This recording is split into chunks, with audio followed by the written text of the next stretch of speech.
On poursuit avec l'oracle des miroirs. Qu'est-ce qu'on a comme info, s'il vous plaît? On va les prendre par lot de deux et on va regarder ce que ça nous dit. On a l'étranger et on a le rêve. Bon. Vous sortez de votre zone de confort. Et on vous dit que justement, on vous conseille de sortir de votre zone de confort pour pouvoir concrétiser ou avoir des rêves qui sont beaucoup plus grands. On a des rêves qui vont grandir grâce au fait de sortir de votre zone de confort. On vous demande de voyager d'esprit et de corps. On vous demande de noter, d'analyser vos rêves parce que vous avez des indices qui vont vous permettre de tenir le monde entre vos mains. Ok ? On vous parle de votre intuitivité, on vous parle de votre guérison, on vous parle vraiment de vos ressentis. Et il est temps de mettre tout ça en pratique et de les analyser. On a le travail et on a la projection. Et on vous dit avec ces deux cartes-là qu'il est impératif d'arrêter d'avancer à contresens parce que tout va dans ce sens-là, dans la bonne direction, dans la bonne marche à suivre, sauf que vous êtes à contre-courant. C'est un problème de projection que vous avez. Vous vous projetez trop vers le passé, or que c'est pas ça le but. Vous devez voir, analyser, observer votre passé, mais vous ne devez pas aller à contre-courant. On vous demande d'arrêter de travailler contre vous-même et de remettre en marche le bon fonctionnement de votre projection.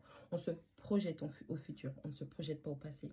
On observe le passé, mais on se projette au futur en étant dans l'instant présent. On a beaucoup de personnes qui vivent dans le passé, qui sont bloquées dans le passé. De toutes les façons, encore une fois, je réitère, nous sommes dans une phase où on vous demande de clôturer beaucoup de cycles. Normalement, vous avez appris vos leçons. Vous n'avez pas besoin de re-signer pour ça.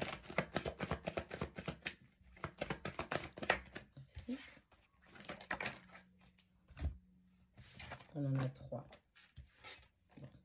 On a la trahison qui tombe à l'envers, on a la correspondance à l'envers et on a la culpabilité. Hop. Vous sortez peut-être d'une situation où vous avez été trahi. Hein, on vous a poignardé dans le dos. Il est question d'amitié ou d'amour. Et c'est une période de non-silence vis-à-vis de vous. Cette personne ne vous contacte pas, ne communique pas avec vous par culpabilité. Cette personne se sent coupable de vous avoir trahi. Ok ? Et c'est ce qui l'empêche de venir vers vous.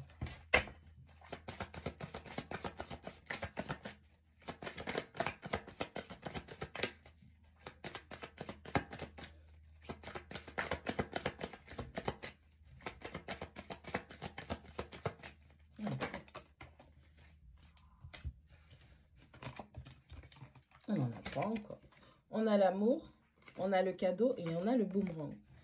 L'amour que cette personne ressent pour vous va être beaucoup plus fort que son sabotage, sa façon de rester muette vis-à-vis de vous. Cette personne va faire un retour vis-à-vis de vous, d'accord? Et je pense que les excuses que cette personne va vous présenter, ça va être un très très gros cadeau parce que c'est quelque chose, peut-être que cette personne n'a pas l'habitude de faire. On vous dit aussi que c'est quelque chose qui va vous permettre, encore une fois, de voir ce que vous méritez ou pas. Quelles que soient les personnes qui reviennent dans votre vie par trahison ou par autre chose, vous êtes le décisionnaire ultime d'accepter ou pas que cette personne revienne dans votre vie.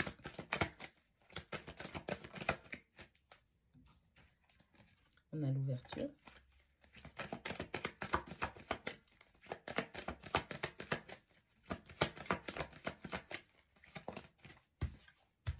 Et on a le voyage. On a quelqu'un qui va peut-être vous offrir un voyage, quelqu'un qui va vous demander de partir en voyage avec lui, avec elle. On a quelqu'un qui va vouloir saisir l'opportunité de vacances, de congés, pour pouvoir venir avec vous, pour pouvoir être avec vous. C'est une opportunité pour cette personne de se déplacer. On a aussi quelqu'un qui va peut-être créer une opportunité de se diriger vers vous. Vous devez arrêter de travailler à contresens, ok? Vous devez vraiment arrêter de travailler à contresens dans votre mentalité. Dans une relation où il y a eu au passé de la trahison, c'est un silence radio. On a quelqu'un par culpabilité ne vous contacte pas, ne répond pas à vos messages, ne répond pas à vos appels, ou peut-être même que cette personne vous a bloqué momentanément. Mais cet amour que cette personne ressent pour vous est beaucoup plus fort. Et cette personne reviendra vers vous. En tout cas, essaiera de créer une opportunité qui lui permettra de se rapprocher de vous. On a quelqu'un qui se dit que vous êtes peut-être sa chance ou cette personne veut avoir la chance de recommencer, de réitérer quelque chose avec vous. vous êtes vraiment sur la défensive, vous vous protégez avec le bouclier. Encore une fois, hein, c'est à vous de voir. Cette personne voudra vous voir, cette personne voudra parler avec vous. Cette personne va vous expliquer pourquoi elle a fait ça, d'accord? Et vous allez comprendre que cette personne, au final, elle va être en mode où c'est comme si elle sera complètement différente. En tout cas, il y a une forme de croissance qui va venir avec ça par rapport à des échanges que vous avez eus ou que cette personne a eu. Peut-être que cette personne a été influencée par des mauvaises personnes, mais ça a échoué. D'accord? On a la carte de l'échec qui est à l'envers. Ça a vraiment échoué et vous êtes protégé. Cette relation est protégée. Ça ne parlera pas à tout le monde. S'il vous plaît, lorsque vous regardez les tirages, faites preuve de discernement parce que beaucoup d'entre vous, vous devez clôturer des cycles karmiques. Vous devez comprendre les leçons et avancer.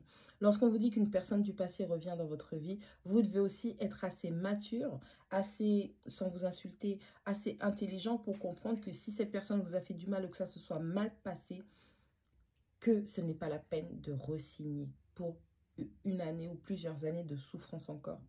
D'accord? Il n'y a que en évaluant la croissance de cette personne, si cette personne a vraiment compris ses erreurs, que vous savez. Et vous devez apprendre à vous écouter. Ok?